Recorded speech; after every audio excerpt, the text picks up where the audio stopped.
아이성에는 약 12,000명 정도의 인구가 살았다고 합니다. 이스라엘 백성들이 얼마겠어요? 60만 명이 나왔다고 그랬거든요. 이것은 남자만 60만이에요. 그러면 아이와 여자 다 합치면 200만 명이 됩니다. 200만 명하고 12,000명하고 상대가 되지 않거든요. 그래서 이스라엘 백성들은 기고만장했죠. 아이성 전쟁에서 승리하겠다. 그래서 한 3,000명 데리고 와서 갔잖아요. 근데 결과는 어떻게 됐습니까? 전쟁에서 패하고 말았어요. 큰 충격이었습니다. 그 아이성 전쟁에서 패한 이유를 하나님이 알려주었습니다. 그것이 뭐냐면 아간이라고 하는 자가 하나님의 것을 훔쳤기, 도적질했기 때문이다 라고 말합니다. 이것이 지난주에 한 얘기고요. 그러고 나서 하나님께서는 여호수아한테 내가 제비를 뽑아서 그 훔쳐간 자를 내가 뽑아내겠다, 선별하겠다 라고 말합니다. 그리고 여호수아한테 그 일을 맡겼어요. 16절에 보니까 여호수아가 그 도적질한 자를 찾기 위해서, 아직 아간이 도적질한 자를 모르잖아요. 찾기 위해서 아침 일찍 일어났다라고 말합니다. 아침 일찍 일어났다는 것은 밤새 잠을 못 잤기 때문이겠죠. 잠이 오겠습니까? 지금 자신의 이스라엘 백성들이 전쟁에서 패하고 있고 한 명이 하나님의 물건을 훔쳤다고 그러는데 어떡하겠어요? 지금 잠이 오지 않잖아요. 그 자를 잡아서 죽여야 되는데 여호수아가 하나님 명령대로 그 사람을 뽑는데 어떻게 뽑냐면 맨 먼저 이스라엘의 지파 12지파를 소집을 합니다. 12지파에서 그 제비를 뽑는데 그 제비를 뽑힌 지파가 누구냐면 유다 지파가 뽑혔습니다. 유다 지파가 뽑힌 것을 보고 여호수아는 굉장히 큰 충격을 받았을 거예요. 왜냐하면 유다 지파는 12지파 중에서 가장 으뜸가는 지파였거든요. 유다라고 하는 뜻이 뭐냐면 찬양이라고 하는 뜻입니다. 얼마나 이름 좋습니까? 유다 지파는 그 자신들의 이름의 뜻대로 하나님을 찬양하며 거룩하게 사는 지파였습니다. 그런데 그렇게 하나님을 찬양하며 거룩하게 사는 그 지파 중에서 범인이 있다는 거예요. 훔쳐간 자가 있다는 겁니다. 특히 후에 이 유다 지파에서 누가 태어납니까? 다윗이 태어나죠. 그리고 나중엔 예수 그리스도가 이 지파에서 태어납니다. 그만큼 위대한 지파가 유다 지파예요. 그런데 이 지파에서 범인이 있다는 거죠. 여호수아가 큰 충격을 받았을 것입니다. 그리고 여호수아는 그 유다 족속에서 세라 족속을 뽑아냅니다. 또 세라 족속에서 제비를 뽑아서 삽디를 뽑아내죠. 그 삽디의 가족에서 아간을 뽑아냅니다. 하나님께서 이제 아간을 지목한 거죠. 우리는 이 말씀을 통해서 의문이 드는 게 하나 있어요. 저는 이 말씀 읽으면서 의문 드는 게 뭐냐면 그냥 하나님께서 그 이스라엘 백성을 다 모인 상태에서 범인은 아간이다 하고 아간이 싹 뽑아내면 될 텐데 왜 굳이 12지파를 나오게 해서 그 중에서 유다 지파를 뽑고 유다 지파에서 또 세라 족속을 뽑고 세라 족속에서 삽디 가족을 뽑고 삽디 가족에서 또 아간을 뽑고 이렇게 한 명씩 이렇게 하나님이 했을까 의문이 들었습니다. 제가 생각한 건 두 가지 때문이다라고 생각합니다. 하나는 하나님은 우리의 죄를 샅샅이 찾으신다는 거죠. 샅샅이. 여기 하나님이 아간을 찾는 모습을 보면은 샅샅이 찾는 거예요. 지금 맨 밑바닥부터 샅샅이 범인을 찾아가는 그런 모습입니다. 여러분, 하나님은 우리의 죄를 찾으세요. 근데 어떻게 찾냐면 샅샅이 찾습니다. 하나님 앞에 숨길 수 있는 죄는 아무것도 없습니다. 그리고 지금 6.13 지방선거가 끝났는데요. 이 선거하는 중에 양쪽 후보들이 어떻습니까? 서로 상대방이 잘못된 것을 고발하잖아요. 어떻게 그걸 찾아낸지 모르겠어요. 그냥 샅샅이 찾는 거예요. 근데 하나님은 그들보다 더 샅샅이 우리의 죄를 찾으시는 거죠. 또 하나님께서 여기 아간을 그냥 지목하지 않고 그 제비를 뽑아서 지목한 것은 하나님께서 아간한테 회개의 기회를 준 것이 아닌가라고 생각합니다. 여러분, 하나님께서 곧바로 아간을 뽑은 것이 아니라 제비를 뽑아서 아간한테 시간을 준 겁니다. 그 시간이 뭐겠어요? 회개하는 시간을 준 거죠. 그 시간 동안에 아간은 자신이 잘못한 것을 인정하고 하나님 앞에 회개했어야 돼요. 그러면 하나님이 용서해 주었을 것입니다. 그러나 그 기간 동안에 그 하나님 회개할 기회를 주었음에도 불구하고 아간은 회개하지 않고 하나님 주신 기회를 거부했지요. 아간이 뽑혔습니다. 여호수아가 아간한테 죄 지은 것을 고백하라 라고 말합니다. 19절 보시면 19절에 그러므로 여호수아가 아간에게 이르되 내 아들아 청하노니 이스라엘의 하나님 여호와께 영광을 돌려 그 앞에 자복하고 내가 행한 일을 내게 알게 하라. 그 일을 내게 숨기지 말라. 여호수아가 아간한테 네가 잘못한 것을 내게 다 자백하라 라고 말합니다. 그런데 그 여호수아가 아간을 부를 때 뭐라고 불렀냐면 내 아들아 라고 불렀어요. 아간은 죄인이에요. 그럼 이 죄인아, 이 나쁜 놈아 이렇게 불러도 될 텐데 여호수아는 그렇게 부르지 않고 내 아들아 라고 불렀습니다. 내 아들아 라고 불렀다는 걸 뭐겠어요? 여호수아가 아버지의 마음으로 아간을 대했다는 걸 말하죠. 여러분, 우리는 살아갈 때 범죄한 자가 있어요. 잘못한 자가 있는데 그런 자에 대해서 너무나 쉽게 정죄합니다. 이 나쁜 놈, 잘못된 놈, 저주받을 놈 너무나 쉽게 정죄해요. 그런데 여호수아는 그렇게 하지 않았어요. 정죄하지 않았어요. 그를 아버지의 마음으로 품어주었습니다. 여러분, 우리가 이런 마음을 가져야 될 줄 압니다. 부모가 자식들이 있는데요. 자식들이 잘못하면은 무조건 막 정죄하지 않잖아요. 그걸 품어주잖아요. 그게 부모의 마음이에요. 여호수아의 마음이 그런 마음입니다. 우리도 죄인이 있다고 한다면 무조건 정죄하는 것이 아니라 품어줘야 됩니다. 여러분, 우리는 주님 앞에 큰 죄인입니다. 우리가 주님 앞에 큰 죄인임에도 불구하고 우리가 구원받은 이유가 무엇입니까? 주님이 우리를 정죄하지 않고 품어주었기 때문에 그렇습니다. 여러분, 우리가 주님을 믿는 자로서 범죄한 자, 실수한 자, 나에게 아픔을 주고 고통을 준 자가 있다고 한다면 그를 정죄하기 전에 품어줘야 돼요. 그의 마음을 먼저 봐야 합니다. 하루는 예수님 앞에 어떤 사람들이 현장에서 가늠하다 붙잡힌 여자를 끌고 왔습니다. 그리고 예수님께 말하기를 율법에는 이렇게 가늠한 여자를 돌로 쳐 죽이라고 하는데 어떻게 하겠습니까? 어떻게 할까요? 라고 말했습니다. 예수님이 뭐라고 그랬냐면 죄 없는 자가 돌로 치라 라고 말했어요. 그 죄 없는 자가 없잖아요. 다 떠나갔어요. 다 떠나가고 아무도 없자 주님께서 여인한테 말씀합니다. 뭐라고 그러냐면 나도 너를 정죄하지 않는다 라고 말하고 있습니다. 그 여인은 예수님께 정죄받기에 마땅한 여인이에요. 그런데 주님은 그 여인을 나는 너를 정죄하지 않는다 라고 말합니다. 주님이 죄인을 정죄하지 않는데 우리는 너무나 쉽게 잘못한 자를 정죄하고 있습니다. 여호수아의 마음처럼 죄에 있는 자, 범죄한 자를 아버지의 마음으로 품는 우리가 되기를 간절히 소망합니다. 이렇게 여호수아가 아간한테 죄를 고백하라 라고 말하자 여호수아가 자신의 죄를 자백합니다. 20절부터 21절에 나와 있는데요. 아간은 자신이 외투 한 벌과 은 200세겔과 금덩이 하나를 훔쳐서 땅속에 숨겼습니다 라고 자백을 합니다. 여기 여호수아가 훔친 외투 한 벌은 금실로 엮은 것이에요. 그래서 그 당시 왕이 입었던 의복을 말합니다. 굉장히 고가의 옷을 말하는 거죠. 또 여기에 훔쳤던 은 200세겔과 금덩이 하나, 이것은 그 당시에 노동자가 평생 동안에 먹지 않고 부지런히 모아야 얻을 수 있는 그런 금액입니다. 이것을 아간이 훔친 거죠. 상당히 많은 것을 훔쳤다고 할 수 있습니다.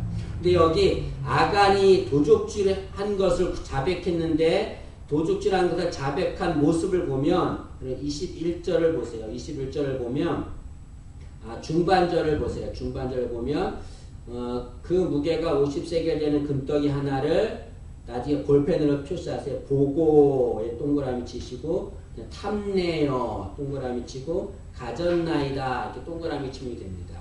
여기 보면 아간이 도둑질한 순서를 말하는데 순서가 뭐냐면 첫째로 보고, 그 다음에 탐내어, 가져갔다 이렇게 말합니다. 근데 이 아간이 범죄한 이 순서가 어떤 자가 범죄한 순서가 똑같냐면 아담이 선악과를 따먹었을 때 순서가 똑같습니다. 여러분. 아담이 선악과를 따먹었을 때 처음에 어떻게 했어요? 봤죠. 선악과를 보고. 그 선악과가 먹음직스러워서 그걸 탐냈습니다. 그걸 가져갔습니다. 이것은 뭘 말하겠습니까? 인류는 범죄를 하는데 그 범죄하는 그 마음이 다 똑같다는 거죠. 어떤 마음으로 범죄한 겁니까? 아간이 범죄한 것은 어떤 마음으로 범죄한 겁니까? 탐심 때문에 그런 거예요. 탐심 때문에. 다시 말하면 아간이 죄를 지은 건 탐심 때문에 죄를 지은 거예요. 아담이 선악과를 따먹은 것도 탐심 때문에 죄를 지은 겁니다. 탐심은 죄를 짓게 만드는 거죠. 탐심이라고 하는 뜻에는 조금 더라고 하는 뜻이 있다라고 말합니다. 뜻이 있다고 합니다. 그래서 무엇을 가지려고 할 때에 조금 더 가지려고 하는 그 그 탐심 때문에 죄를 짓는다라고 말합니다. 여러분 우리가 하나님께서 이스라엘 백성들의 10계명을 줬잖아요. 10가지 계명을 줬는데 맨 마지막 10번째 계명이 무엇입니까? 내 이웃의 것을 탐내지 말라거든요. 탐심을 갖지 말랍니다. 왜 10계명 중에서 맨 마지막에 탐심하지 말라라고 하는 계명을 줬을까요? 그러면 첫 번째부터 9번째 계명, 그 계명을 어떻게 하면 어기게 됩니까? 탐심을 가지면 어기게 되는 거예요. 그러나 탐심을 갖지 않으면 첫 번째부터 9번째 계명을 다 지킬 수가 있습니다. 여러분 하나님께서 나 외에 다른 신을 섬기지 말라고 했어요. 우상 섬기지 말라고 했어요. 왜 우상을 섬길까요? 그만 탐심이 있기 때문에 그래요. 더 많이 얻고 더 많이 갖고 싶은 탐심이었기 때문에 그렇습니다. 살인하지 말라고 그랬어요. 왜 살인할까요? 그 마음에 탐심이 있기 때문에 그렇습니다. 여러분 우리의 마음속에 있는 탐심을 없애야 합니다. 그래야 죄를 짓지 않을 수 있어요. 탐심을 없애려면 어떻게 해야 됩니까? 자족하는 마음을 가져야 되죠. 자족이라는 것은 뭘 말합니까? 나에게 있는 것, 그것으로 만족하며 사는 것, 그것을 자족이다 라고 말하고 있습니다. 여러분 우리는 살아갈 때 나는 너무나 많이 부족합니다. 내게 있는 것이 너무나 많이 부족하다라고 말할 때가 있습니다. 그러나 그것을 자족하는 마음, 내게 있는 것을 가지고 만족하며 살 때에 그는 죄를 범하지 않습니다. 그러나 자족하는 마음 없이 탐심하는 마음을 가지면 죄를 범하게 되는 거죠. 혹자는 여기 아간이 여호수아한테 죄를 고백했어요. 그러면 아간이 죄를 고백했으면 여호수아가 아간의 죄를 용서해 줘야 되지 않는가 라고 말하는 사람이 있습니다. 왜 용서해 줘야지 용서해 주지 않는가 라고 말하는데, 여러분 여기 아간이 자신의 죄를 여호수아한테 말하는 것은 회개한 것이 아니에요. 이것은 자백한 겁니다. 자백한 거. 용서는 누구에게 주어지냐면 회개하는 자에게 주어지는 거예요. 그러나 신문을 받아서 어쩔 수 없이 자백하면 그 용서가 되지 않습니다. 우리가 용서받기 위해서는 무엇보다 회개해야 되지요. 여호수아가 그 아간의 말을 듣고서 사람을 장막에 보냅니다. 그리고 거기 장막에 보니까 아간이 말한 그 물건이 있었죠. 그리고 물건을 가지고 왔습니다. 그리고 이스라엘 백성들이 그 아간이 훔친 물건과 아간의 자녀들과 그 가축들을 이끌고 악을 골짜기로 갑니다. 그리고 거기에서 아간과 그 자녀들을 돌로 쳐서 죽여요. 그리고 그 훔친 물건을 불사릅니다. 이것을 가지고서 어떤 사람이 이런 얘기를 합니다. 잘못은 아간이 했는데 왜 아간의 자녀들까지 불살라 돌을 던져 죽입니까? 라고 말한 사람이 있습니다. 하나님은 부모가 잘못했다고 해서 그 이유만으로 자식을 벌하지는 않습니다. 근데 여기 아간의 자녀들이 죽임을 당한 이유는 아간이 잘못을 범했을 때에, 죄를 범했을 때에 자녀들이 거기에 같이 가담했기 때문에 그렇습니다. 그렇기 때문에 죽임을 당한 거죠. 사람들은 알지 못하죠. 그러나 하나님은 다 아시는 겁니다. 또 어떤 사람이 이렇게 말합니다. 아무리 아간이 잘못을 저질렀어도 돌로 쳐 죽이는 것은 너무 잔인한 것이 아닌가라고 말하는 사람도 있습니다. 그러나 여기 아간을 돌로 쳐 죽인 것은 우리에게 두 가지를 알려줍니다. 첫째는 뭐냐면 죄가 그만큼 무섭다는 것을 알려주는 거죠, 여러분. 죄는 이렇게 돌에 쳐서 죽임을 당할 만큼 무서운 겁니다. 그것이 죄지요. 또 하나는 이 아간이 돌에 맞아 죽었는데요. 여러분 우리는 아간만을 생각해서는 안 됩니다. 아간의 죄 때문에 고통당한 많은 이들이 있습니다. 아간의 죄 때문에 이스라엘 백성들이 전쟁에서 패했어요. 그리고 무고한 36명이 죽임을 당했습니다. 그 죽임을 당한 36명의 가족들의 마음이 어떨까요, 여러분? 그들을 생각해야 돼요. 그들을 생각한다면 아간이 돌에 맞아 죽인 것을 그렇게 잔인한 것은 아니라고 할 수가 있습니다. 여호수아가 그 아간과 그 가족들을 다 죽이고 나서 여호수아가 뭐라고 그러냐면은 여호수아가 아간한테 내가 어찌하여 우리를 괴롭게 하였느냐라고 말합니다. 여러분 25절 말씀을 보시죠. 25절 보면 여호수아가 이르되 내가 어찌하여 우리를 괴롭게 하였느냐, 여호와께서 오늘 너를 괴롭게 하시리라 하니 온 이스라엘이 그를 돌로 치고 물건들도 돌로 치고 불사르고. 여기 보니까 여호수아가 아간한테 내가 어찌하여 우리를 괴롭게 하느냐라고 말합니다. 이 말은 무엇입니까? 죄는 우리를 괴롭게 한다는 거죠. 여러분, 죄는. 죄를 지을 때는 그 당시 너무나 좋잖아요. 사람들이 죄를 지을 때는 그 당시 너무나 좋기 때문에 죄를 짓는 거예요. 그러나 나중에 그 죄가 우리를 어떻게 합니까? 우리를 괴롭게 하는 거죠. 그 알베르 까미라고 하는 사람이 그 오해라고 하는 소설을 썼어요. 거기에 보면 어떤 내용이 있냐면 엄마와 딸이 이제 여인숙을 하는 거예요. 여인숙을 운영하는데 너무 가난한 거예요. 그래서 어떻게 했냐면 그 투숙하는 투숙객 중에서 좀 돈 많아 보이는 사람, 혼자 와서 돈 많은 사람 있으면 수면제를 먹입니다. 수면제를 먹여서 잠에 빠지면 그 강물에 던져요. 죽입니다.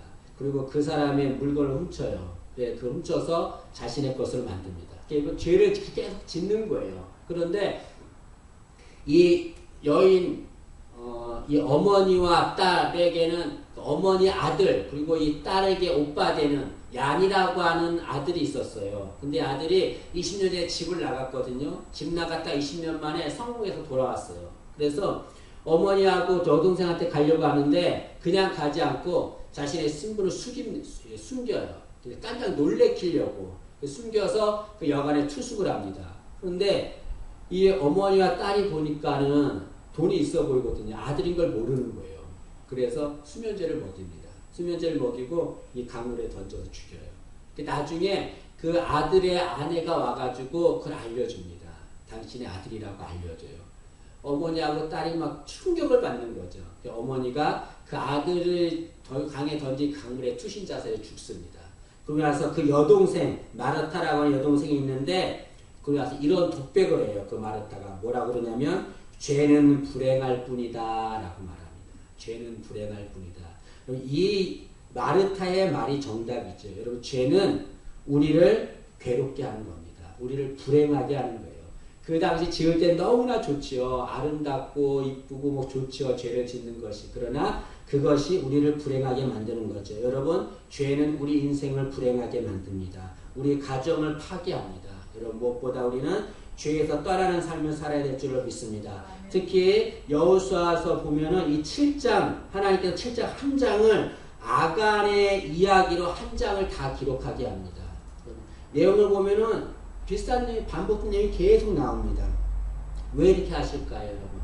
한 장을 할애했어요. 이것 한 장도 깁니다, 여러분. 그 이유가 뭐겠습니까? 죄가 우리를 이렇게 파멸시킨다는 것을 하나님이 알려주시려고 한 장이나 할애하는 거죠. 아간의 죄 때문에 이스라엘 백성들이 전쟁에서 패했습니다. 36명이 죽임을 당했습니다. 하나님 앞에 심판을 받은 거죠. 여러분, 죄가 우리를 이렇게 파멸시키는 겁니다. 여러분, 아간이라고 하는 이름의 뜻이 무엇입니까? 그 뜻도 고통, 괴로움을 주는 자, 그런 뜻이죠, 여러분. 죄는 우리에게 고통을 주고 괴로움을 주는 자입니다. 우리가 할 일은 무엇입니까? 그 죄를 물리쳐야 되는 거죠. 이스라엘 백성들이 아간을 죽였듯이 우리는 우리를 파멸시키는 죄를 물리쳐야 합니다. 아가서 2장 15절에 보면 이런 내용이 있어요. 우리를 위하여 여우 곧 포도원을 허는 작은 여우를 잡으라 라고 말합니다. 여기 보면 우리를 위하여 여우 곧 포도원을 허는 작은 여우를 잡으라 그래요. 여기 여우는 영적으로 죄를 말합니다. 포도원은 우리를 말하는 거죠. 우리 인생을 말하기도 하고 우리 가정을 말하기도 하고 내가 속한 곳을 말합니다. 여기 여우가 포도원을 헌다라고 말합니다. 다시 말하면 죄가 우리 삶의 터전을 헌다는 거죠. 근데 그 여우가 어떤 여우라고 그랬습니까? 작은 여우라고 그랬어요. 작은 여우. 작은 여우를 잡아야 된다고 그랬어요. 여러분, 우리는 살아갈 때 이 작은 죄가 아무렇지 않다라고 생각할 때가 있습니다. 그러나 작은 여우가 포도원을 헐듯이 작은 죄가 우리 인생을 망가뜨려요. 우리 가정을 무너뜨립니다. 여러분, 우리는 무엇보다 작은 죄라도 가벼이 여기지 않고 반드시 물리쳐야 될 줄로 믿습니다. 여러분, 그 아간을 죽였어요. 그 아간을 죽이고 나서 그 위에 돌무더기를 쌓고 그 이름을 아골 골짜기다 라고 불렀습니다. 26절 말씀을 보세요. 26절 말씀 보시면 그의 돌 무더기를 크게 쌓았더니 오늘까지 있더라. 여호와께서 그의 맹렬한 진노를 그치시니 그러므로 그것 이름을 오늘까지 아골 골짜기라 부르더라 라고 말합니다.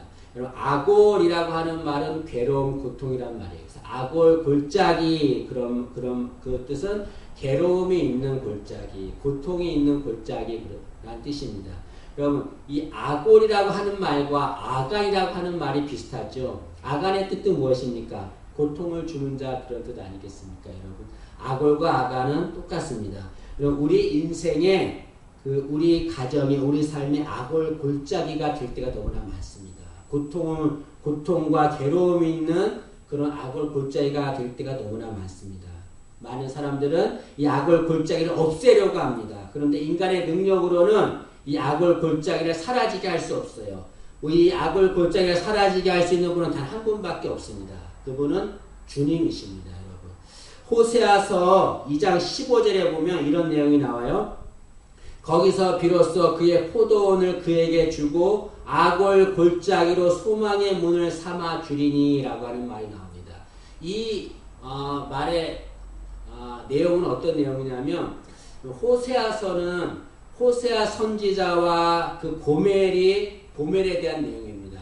하나님께서 호세아 선지자에게 음탕한 여인 고멜을 아내로 맞이하라 라고 말합니다. 지금식으로 말하면 한 교회 목사님한테 저 사창가에 가서 그 창녀를 아내로 사모로 맞이하라, 그런 말입니다. 이렇게 가능합니까? 목회를 할 수 있겠어요?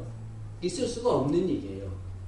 호세아는 하나님의 명령대로 고멜을 아내로 맞이합니다. 왜냐하면 하나님의 마음을 알았기 때문에 그렇습니다.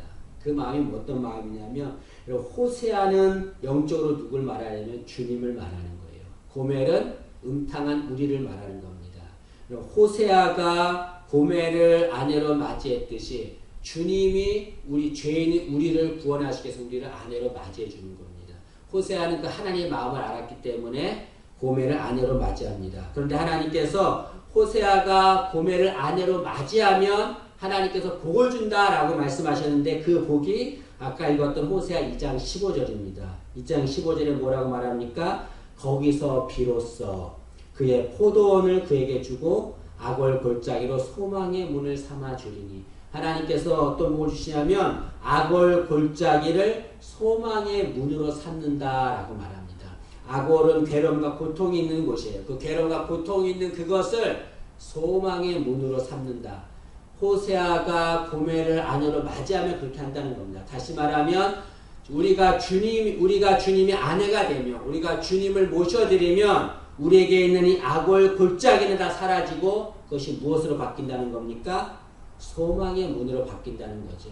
우리 힘으로는 아골 골짜기를 사라지게 할 수 없습니다. 그러나 주님은 아골 골짜기를 사라지게 할 수 있습니다.